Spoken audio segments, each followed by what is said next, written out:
welcome to a session on therapeutic psychedelics. We're very fortunate to have a great group of people this morning to discuss this important aspect, and we are also very fortunate that one of the three moderators, Dr. Kerry Ressler, Chief Scientific Officer at McLean Hospital, is connected with us from Europe. So thank you, Kerry, for joining us remotely. I'm Maurizio Fava. I'm the chair of Psychiatry at Mass General, and I'm going to ask every member of this panel to introduce themselves. So Jason. Hi, Jason Gerberry. I'm a biotech analyst at Bank of America. Hi, I'm Jen Warner-Schmidt, Vice President of Scientific Affairs at Transcend Therapeutics. Dan Karlin. I am the Chief Medical Officer at MindMed. I'm John Krystal, Chair of Psychiatry at Yale and co-founder of Freedom Biosciences. And I'm Cristina Cusin. I'm the Director of the Ketamine Clinic at Mass General, Associate Professor in Psychiatry at MGH. All right, so why don't we get started? Jason, do you want to start with a question?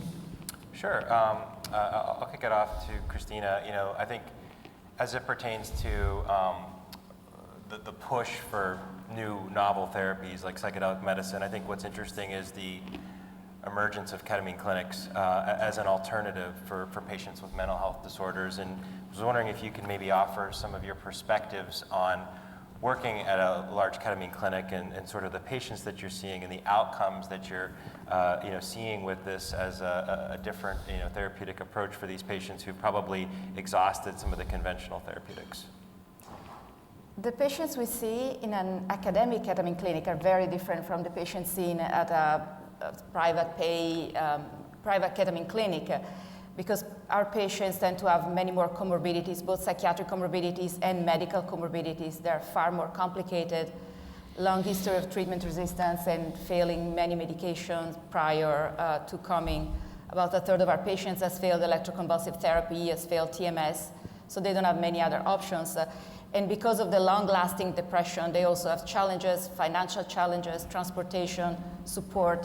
So the situations are usually fairly complicated, and they require a multi-pronged approach, multidisciplinary approach. Not simply the treatment, the administration of the treatment is the easy part, but the coordination, the transportation, the support, coordination with the team, and multiple specialists involved in their care is the difficult part that requires incredible amount of time that is not reimbursed anywhere. Understood. Okay. And are there, can you speak to trends at all, like in terms of patients coming in seeking to get ketamine as a therapeutic option, and what are these patients typically suffering from? Is it mainly unipolar depression, PTSD? Can you speak to some of the mental health illnesses that these patients that are coming in seeking this approach? So the primary diagnosis should be mood disorder, whether bipolar depression or major depressive disorder for IV ketamine. And esketamine is approved only for major depressive disorder. But the rate of psychiatric comorbidities is over 65%, PTSD, GAD, ADHD being extremely common in our population, and those other comorbidities need to be managed with medication, psychotherapy, in conjunction with the treatment with ketamine. So the picture becomes complicated if you add multiple medical conditions, autoimmune disorders, endocrine disorders, cancer, sometimes really advanced cancer, or other brain pathologies. And Chris, I know that ketamine and esketamine are focused on depression, but it seems to me that there is some evidence that the benefits of ketamine extend beyond depression. Would you agree? It's, again, PTSD and GAD usually have the duration of decade by the time we see a patient, so that there may be some transient benefits. Sometimes anxiety disorder, PTSD improve together with the depression, and sometimes paradoxically it looks like the other condition seems to get worse. If you alleviate the depression, then the OCD really takes hold, and the quality of life of the patient becomes much worse, or the PTSD really becomes so much worse and needs to be treated adequately. So it's not a uniform answer for all the patients, and we have to warn the patient that sometimes it looks like other disorders may get worse. Thank you. Kerry, do you want to ask a question to our panel? Buongiorno, ciao from Milan. Again, apologies for not being there. I'm at the European Neuroscience and Psychiatry meeting. It's great to see you all. John is one of the both leaders in the research on the basic mechanisms of psychedelic medications, as well as the chair of a department that's done some of the most groundbreaking work. I wonder if you could tell us a little bit about kind of the prevailing current theory for biological mechanisms of psychedelic drugs, and if you think there may be psychological important aspects separate from the biological. Thank you. Thanks, Kerry. It's a pleasure to be here to talk about this, and buonasera. So let's start with classical psychedelic drugs. These are drugs where the initial target is now very clear. These are drugs like psilocybin, DMT, that are being developed as potential treatments, and other medications. These drugs clearly have their initial action via a particular receptor called the serotonin 2A receptor. The serotonin 2A receptor, when stimulated, activates cortical microcircuits. So one of the things that psychedelic drugs do is, by activating cortical microcircuits, produces hallucinations in part by creating or competing with the environmental activation of those same circuits by sensory phenomena.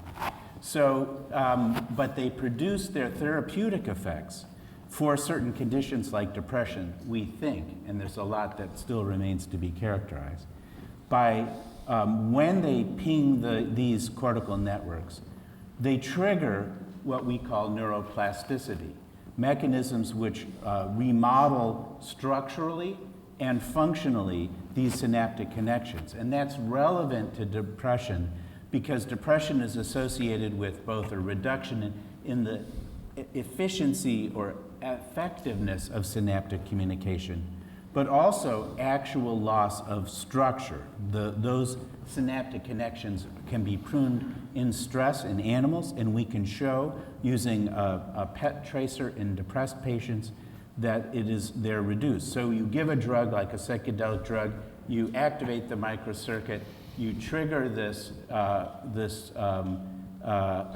synaptic regrowth and restoration of synaptic function, and that seems to be associated with improvement in depression. Ketamine, which is not a psychedelic drug, although consciousness altering, doesn't activate these networks, but disinhibits them. And so there is a convergence in some of the biology of how ketamine produces some of its therapeutic effects and how psychedelic drug produces some of its therapeutic effects. You mentioned what we do with psychotherapies to engage the neuroplasticity. So you can think of the brain, a treatment of a psychiatric disorder like making a horseshoe. In other words, you can heat up the metal, but unless you pound on it, the metal isn't going to turn itself into a horseshoe. And we have a little bit of that in disorders like post-traumatic stress disorder and OCD, where you give the ketamine or you give the psychedelic drug, and it's possible that by itself the psychedelic drug, at least what we found in our reasonably large PTSD trial, was that the depression symptoms got better, but some of the trauma symptoms did not. But in another study, we found that if you reactivate the trauma memories before you give ketamine and combine that with fear extinction procedures, you can get an incredibly robust and long-lasting improvement in this dimension of PTSD that didn't respond just to the medication by itself. So I think that there are a lot of opportunities that we're just beginning to understand about how to combine different kinds of psychotherapies and environmental exposures to shape the function of those circuits when we create the opportunity for that therapeutic impact by enhancing the structural and functional synaptic plasticity. Grazie mille. That was great. Thank you, John. Thank you, John. So I have a question for both Jennifer and Dan. How would you define the kind of the differentiating features of your psychedelic therapies? what sets your drugs apart from the pipeline? And can you kind of try to give us a sense of what makes them different? You sure? Okay. Okay, so we are developing TSND-201 to treat PTSD. I would say that what distinguishes us from other drugs in the pipeline is that we are not hallucinogenic, and we don't have that adjunctive psychotherapy arm. So it's just the medicine that is treating the patient. And also that we're able to maintain kind of the rapid, robust, and long-lasting beneficial effect that you would want to see with one of these novel compounds. And so, I mean, just as an example, we have an open label study that was done in PTSD patients. They were dosed once weekly with TSND-201 for 4 weeks, and we saw a really profound reduction in PTSD symptoms that persisted for 6 weeks after the last dose. And so I think, in the way that we think about some of these molecules, I think what's exciting about TSND-201 is that, like I say, we kind of dialed out, some of the other features and really try to kind of stand out that way. Yeah, on the other hand, a little bit Right, different. right. At MindMed, we're developing what we call MM120, which is really just a little secret code word for LSD. It's received slightly differently when you just call it LSD. And when you ask a question like what's differentiating about just giving people LSD as a monotherapy in the absence of any sort of psychotherapy, what's different about that as a pipeline product is that at least in GAD, at 100 and 200 micrograms, we saw people starting with moderate to severe, but in truth, quite severe GAD go into remission pretty much as soon as we can measure a thing like remission, so as soon as week 1, and about 50% remain in remission all the way out to week 12, which is as far as we look. So we've got a drug that, for a few reasons, seems to induce a persistent state change in GAD. Now we're going to be developing it in MDD as well.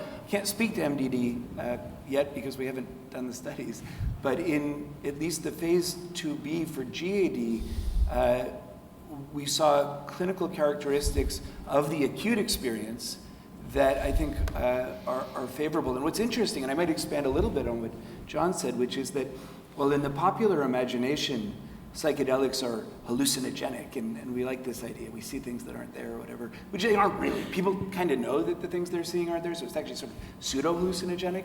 But I don't even think that is actually the most interesting thing that's happening, which is that the primary descriptor, at least in our work, that people use to describe their experience is ineffable, which is kind of a weird way to describe something, because I asked you to describe it, and you said, well, it's indescribable. I can't. I don't have words for it.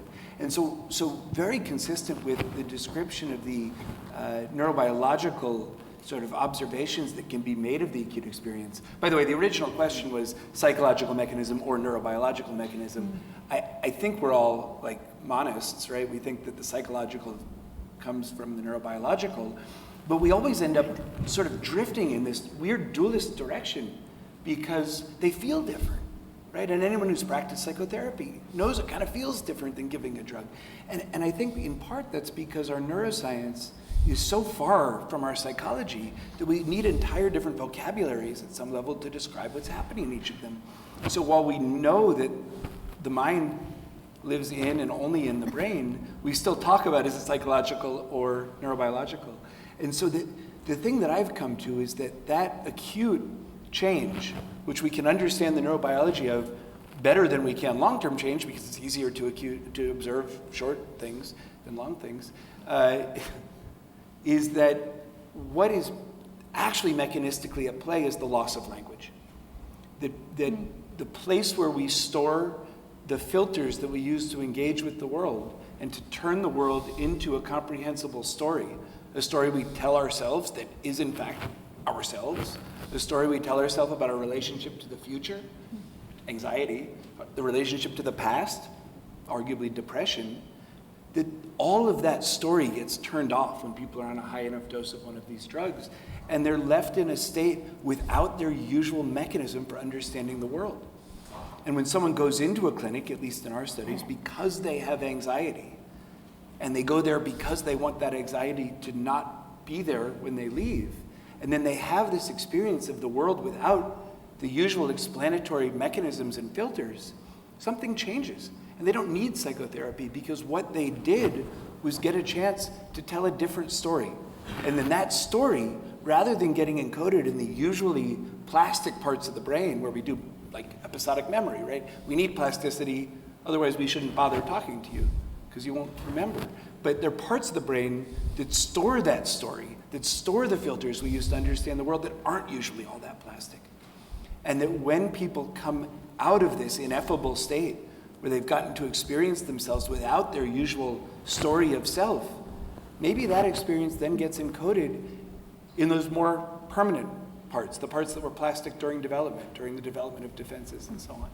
So that's I think, what's different and possibly unique about LSD. Thank you. Jason? Well, maybe a question for John, and then I'm curious if Jen and Dan, you can chime in on this. Psychedelics are generally probably perceived, and maybe will be, a more highly regulated medicine. What are the learnings from the J&J Spravato, or AKA esketamine, commercial rollout? That's also highly regulated, while not a psychedelic. Are there parallels and learnings for folks who are thinking about, can psychedelic therapy be brought to the masses? And so I'm just curious to get your guys' perspective on that. Sure. So, one of the things about the rollout of esketamine, which I think is really important for us to keep in mind as these new treatments emerge, is it took time for clinics to become expert in what was needed to deliver the treatment. So it began probably first in academic centers that had been involved in the testing of the drug and in the very early phase centers that were equipped to provide this treatment. And then over time, more and more centers became expert in it. The demand continues to outstrip the availability of these treatments by a large degree, and capacity continues to be an issue, even though it's now, I believe, something like a blockbuster drug. I'll defer to the business people to know say what that means. But so I would expect the rollout to be something that emerges over time as more and more clinics become expert in delivering the treatments. The second kind of dynamic was, I'll just say how we rolled it out at Yale. We started doing ketamine treatments before the FDA approval of esketamine, and we started with patients who failed electroconvulsive therapy. So the sickest of the sickest patients. And then patients we broadened the group to include people who had just a relatively severe course, the kinds of people that Cristina described. And then more and more less robustly refractory patients. And so one of the things that I think we see with esketamine that I think is likely to be a part of the rollout of other psychedelics is it's going to start with a more narrow initial population who get it, and it will get broader and broader and broader in terms of as we learn how to use these drugs, as we get experience with the safety and efficacy profile, that will kind of teach practitioners and shape the ways in which these drugs are used. And I think the lesson with esketamine is really a lot of patients need this kind of intervention because the medications, standard treatments they've been getting just don't work. And that is a critical medical issue which shortens lifespan, produces disability, disrupts work, and all of that. We cannot leave. I think one of the things that these drugs do is transform the idea of what's acceptable treatment. And we don't have to settle for symptoms without trying more definitive kinds of interventions, and that's just so hopeful for so many people. Yeah. I mean, I think that was an awesome description of where Spravato went wrong. With one, I think, and maybe this is, I'll play the business person role. I'm a psychiatrist technically, so I don't know if business person is necessarily, I don't make any money, but it's the nature of biotech. You're still spending a lot of money, but you can't sell any drugs until you get them approved. The Spravato rollout, I think, was hampered in particular by the idea that the psychiatry, and I'll use that term to broadly mean the care delivery systems and sort of the way psychiatry works and is paid, at the time of the Spravato rollout looked really different from how it looks today. And Spravato was sort of developed with the assumption that it had to be used in the psychiatry of 5-6 years ago, probably developed technically 8-9 years ago, without a real recognition that psychiatry exists at any given moment, not as a planned system, but as an emergent property of a bunch of different complex systems that intersect at the level of how do we get people to feel less distress. And so the idea that Spravato could be successfully rolled out in ERs, where you need to get on hospital formularies, which is a horrible one-at-a-time ground game, or in inpatient units, same problem, but practices change really slowly in both of those places, or in physician offices where psychiatry has now been mostly, psychiatry who are being compensated by third-party payers are mostly relegated to 10-minute med management visits in order to pay the bills and are not going to be able to see one patient for 2 hours, which was the REMS requirement. And so in the time between the launch of Spravato and today, we now have 4,500 certified, REMS certified centers that can give Spravato. About 2,500 of them are active. Right? Those mostly are places that didn't exist until Spravato was either on the horizon and they started as cash pay ketamine clinics, or was approved and they became payer supported as ketamine clinics, Spravato clinics. So this entire ecosystem that J&J didn't anticipate, plan for, or support emerged in reaction to the fact that now there's a better treatment that we can offer to patients. And at first it comes cash pay because payers aren't there yet. And then as payers catch up, you get esketamine and payer-supported treatment. So, that sort of thing was not a regulatory regime necessarily. That wasn't the problem. The REMS requirements are a bit onerous, arguably, but not horribly so if you've got the infrastructure, but most physician offices don't have that infrastructure at the launch. So the psychedelic lesson then, if we take classic psychedelics moving forward, is probably not so much that it's going to be a DEA issue. DEA is going to reschedule MM120 if and when we get it approved. That's just what happens. It takes a little time, but that time, is not totally onerous, and it actually gets added to your market protection at the back end of your sales. So that FDA will give us a REMS, almost certainly. It's incumbent on us to develop the drug in such a way that we get a REMS that's favorable for providers so more patients can get access to the drug if it's appropriate for them.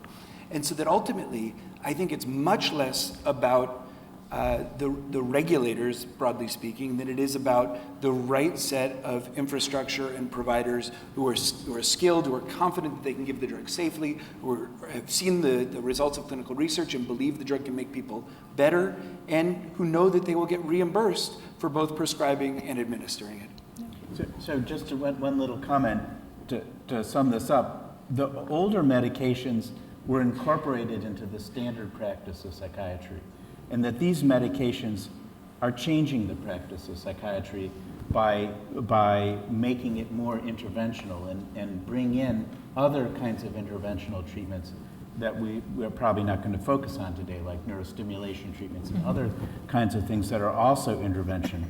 And so psychiatry is changing from a profession where the only two pieces of equipment were a comfy chair, a pad of paper, and a pen, and to something that is owning more of the medical part of the treatment of the illness. Well, since, Chris, you run a very large ketamine clinic that has both Spravato and IV ketamine, what's your experience in terms of, the two modalities? we have much more experience. We have 5 years of experience with IV ketamine, so that has been a well-oiled routine in terms of screening the patients, consultation, setting expectations, clearing up medically. And we had to build the same infrastructure for the hundreds of patients in the wait list for esketamine, which is not a trivial enterprise. So 8 clinicians doing screenings, reviewing the patients, discussing all the cases twice a week in rounds, in sort of more of a collegial and sort of the medical clearance interacting with all the other specialists. So it is an infrastructure, unless the patient is young, healthy, with no comorbidities whatsoever, still you need a release of information to talk to the primary psychiatrist and some administrative burden, but the clinical burden is pretty large. And again, is not reimbursed for. So if you want to take care of patients who are not super straightforward, you have to figure out that it's not going to be a money-making enterprise. Kerry, you want to? Yeah, thank you. Jennifer, it's a question for you, and welcome again. Thanks for being here today. Dan talked quite a bit about the RIMS process, the risk evaluation and mitigation strategy, and how that impacts the adoption. And I wonder from Transcend's perspective, how you all are thinking about what the right process is with the RIMS. Do you agree with the way FDA did it? Do you feel like this Spravato model by J&J is the right way to go? Or are there other better ways to go as we learn more? Thank you. Yeah, well, so first off, thank you so much for having me. I mean, I'm thrilled to be here. But I think that, the way that we think about it, I think Spravato is a great model, and an example of why we think that, a REMS requirement, wouldn't necessarily impact the adoption of these medicines. I think that, in general, we anticipate that, the REMS requirement is going to be pretty consistent with, how we would prescribe these medicines, right? Like, so, for example, patients would be dosed in clinic, they'll be monitored for some length of time, and the distribution of these medicines would be controlled. And so, the purpose of that, right, is to maintain the safe, the safe use of these psychedelic medicines. And I think that that's what we all want. So I don't necessarily think that it'll, have a negative impact. Thank you. And this is actually a question for both Dan and Jennifer. What have we learned from the first AdCom, that, what have you learned from your own interactions, your company's interactions with the FDA? Luana Coloca and I just published in Nature Mental Health a review paper on what should be the right control for psychedelic trials. But what has been kind of the approach of the FDA? The FDA, if we think about it, has allowed inert placebos with drugs like quetiapine that would often unblind people. They've allowed inert placebo with esketamine, which clearly unblinds. Why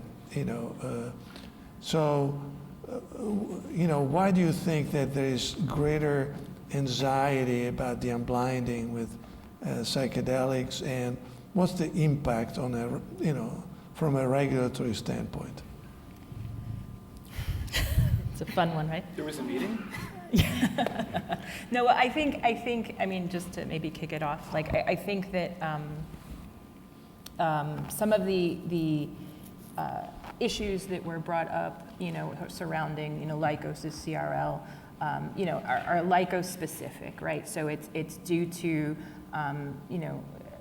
issues in their clinical development, but much in the same way that, other companies that receive a CRL, would have to deal with those issues. And so I think there is, kind of, to your point, a little extra attention on this particular medicine, because it is sort of on the forefront, and it is different, and it is sort of encumbered by, maybe people's personal, feelings around it. But I think that, generally we feel that, FDA, wants to approve these medicines, and our work, again, we're sort of in a little bit of a different position in that, we we have a clinical development team that is sort of seasoned with industry experts. We have our phase 2 data that we're anticipating to come together at the mid-year 2025, and the plan is really to take that and work closely with FDA, in order to clear a path forward.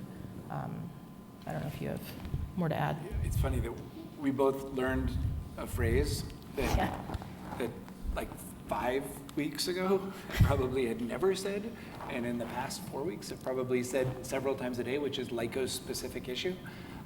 There were a lot of Lykos-specific issues that were raised, but there's also an MDMA-specific issue, which is that there's not been evidence to date that in any condition taking a fairly large dose of MDMA and sitting in a room by yourself makes you better from anything. It is a psychotherapy enhancer in that context. And so Lykos had the difficult task of testing a dual intervention, an intervention where you have to know if the drug is doing its thing, but the drug's thing is to help psychotherapy work better and faster.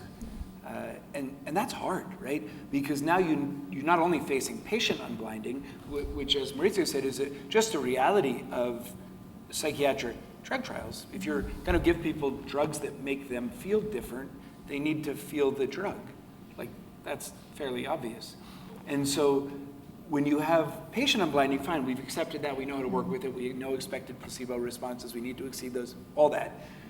When you have an unblinded therapist providing the other half of the intervention, you run into a much more difficult problem, which is that therapist efficacy has a lot to do with therapist belief in their own efficacy, and you've got therapists going in there to do MDMA-assisted psychotherapy. Now they're having to sit across from a patient for 8 hours who they can tell didn't get the drug. They're going to deliver a different intervention. So that's a really hard problem. And now the big lesson, though, from this, independent of Lykos, because that is what it is, they'll have to deal with their CRL, but for the rest of us, is that FDA, despite those issues, right, despite the Lykos-specific issues and despite the class-specific issues, FDA clearly walked into that meeting looking for a path to approval. And that's really good, right? If despite all of that, the agency could wrap their head around the benefit of having this drug out there in the world in some sort of probably narrow label, probably pretty strict, they in fact showed the REMS they would have given it, strict REMS, but they still saw the potential benefit to patients who were suffering and thought it was worth the risks. That means that for the rest of us who are developing drugs with not Lykos-specific issues, developing drugs as normally as possible, trying not to treat these as exceptional drugs that deserve some sort of new paradigm of research, but that really fit quite cleanly into existing paradigms of research, well then I think we, and this is what we heard from FDA at end of phase 2, can find a path to, even if we got in front of as arguably unusual an AdCom as that one, would be able to make a strong case for approval. Well, and I think one other thing to add is just like when the question around the placebo, I think, FDA has also sort of made it pretty clear that they're expecting a low dose control, right? Like a low dose add-on in these trials. And I think that, we're all obviously sort of watching other folks who are kind of paving the way, folks like MindMed, Compass, and seeing how they're navigating that. But then the question arises about like drugs like ours, where, a sub-threshold dose is really not going to have much of a subjective effect. And so, again, I think it's just, reinforcing the fact that we're going to have to talk to and we're going to have to work closely with FDA to really navigate this uncharted territory, and figure out the best path forward. Jason? Maybe just as a follow-up on this to John, actually curious your thoughts on the phase 3 data generated by MAPS or Lykos, and did you find the data to be interpretable? Well, I think that one of the things that happens as you spend a lot of time in clinical research is that you don't think of it as simply up or down. You have a more nuanced view of the results. I think, as you've heard, aspects of the study design raised serious questions about the interpretability of the data on the one hand. On the other hand, the magnitude of the therapeutic effect of MDMA in those trials was the largest that we've seen in any treatment study of PTSD. So people like me who are really looking for what the next step in PTSD treatment is going to be, we're left wondering, does this look like what it's going to look like in the real world? Is this really a powerful treatment?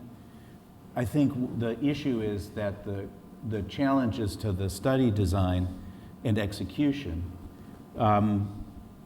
made the conclusion not as confident as it might have been. And one thing that we haven't mentioned about the MAPS Lykos trial is that, you know, when we see a new blood pressure drug approved, you know, maybe 3,000 patients were in their phase 3 program.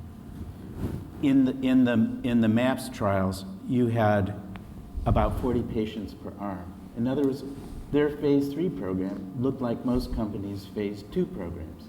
And so when you have a very, very small number of people in your phase 3 trials, and if there's any threat to the integrity of the study, the overall interpretability of the study is questioned. And what I expect to see coming out of this are more robust phase 3 trials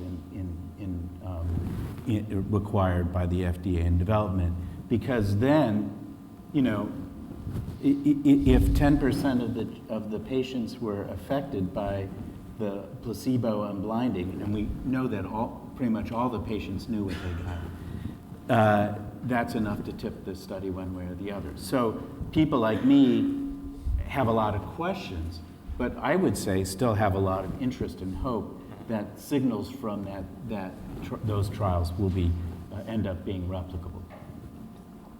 Thank you. Kerry? Maybe just, so that was a great discussion.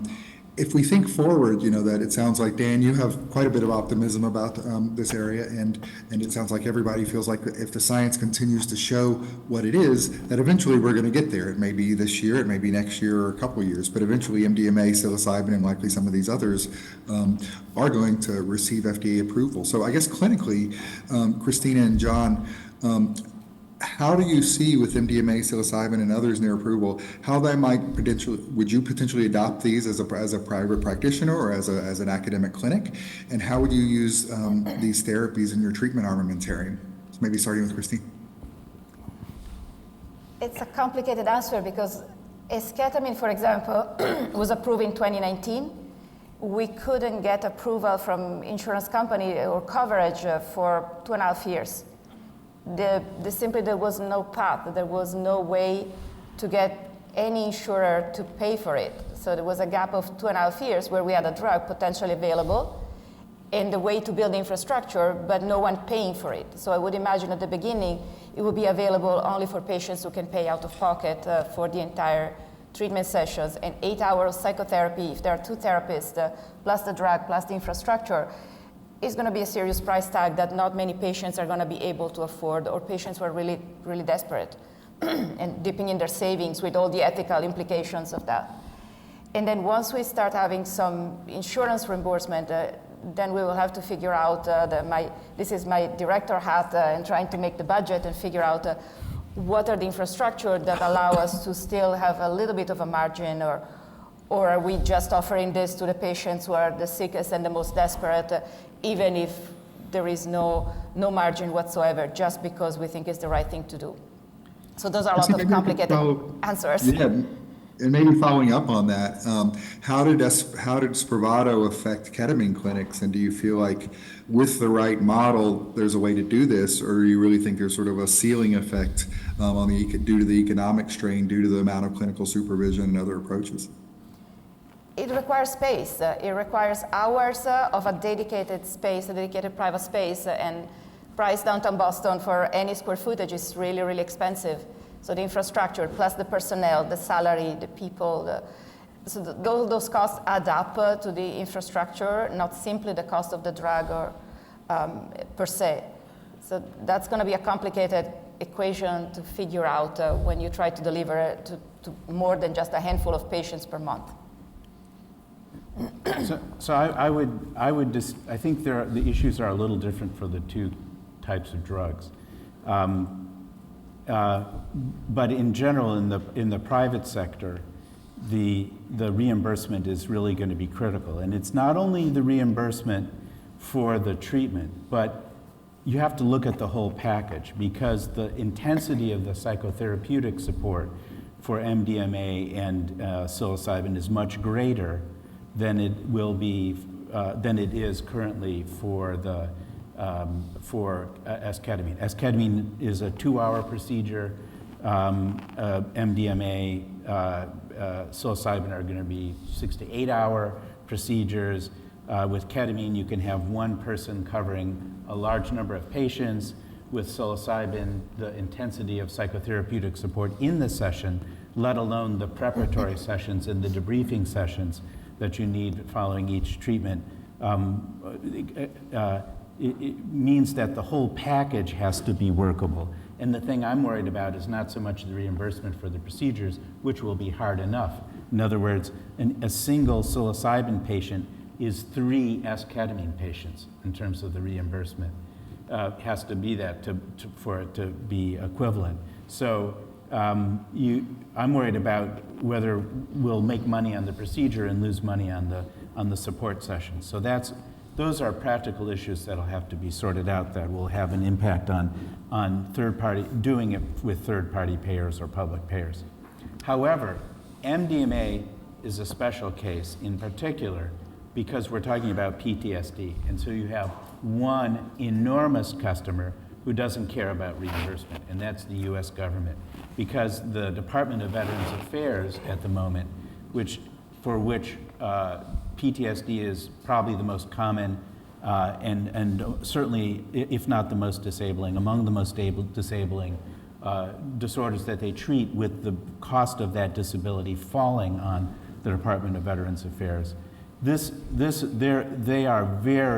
been watching this very closely, and there are groups that are already getting together to think about how the VA might implement both psychedelics and MDMA. And that will be, I think they are very interested curious about, concerned about how to think about incorporating both of these kinds of treatments into the pharmacopoeia of the VA.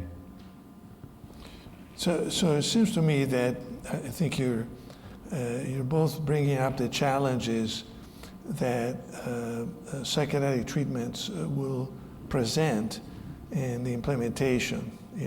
Having enough staff to be able to deliver the reimbursement. But one challenge that you have not mentioned is the stigma associated with the use of these drugs. That is, what do you think? I'm going to ask all of you to, and we only have 1 minute, but these are drugs that carry a stigma with them of abuse, of a certain history, and so even in the face of clear evidence of efficacy, will these drugs be embraced by all clinicians? So we only have 39 seconds, so you have to be very quick. Yes or no? Oh yes, we face stigma every single day. Even convincing a patient to try ketamine sometimes is really difficult. The concern about drug testing at work, certain professions, and if they need maintenance, what will that mean for their job, for their situation, or family blatantly opposed to even a trial. On the other hand, there is also an advocacy movement for these drugs that I've never seen before with any other. I mean, there's not a whole community of people who want quetiapine. It's a great drug, but there is for MDMA and psilocybin, and we get outreach from people all the time who are trying to think about what the avenues that they might pursue to get access to treatment. In that way, these new classes of drugs have almost a built-in market that older medications may not have had. Well, I would like to thank Kerry Ressler from Milan right now. Thank you. And Jason, Grazie mille. Jason for helping moderate the session. I'd like to thank the panelists and all of you for participating. Thank you.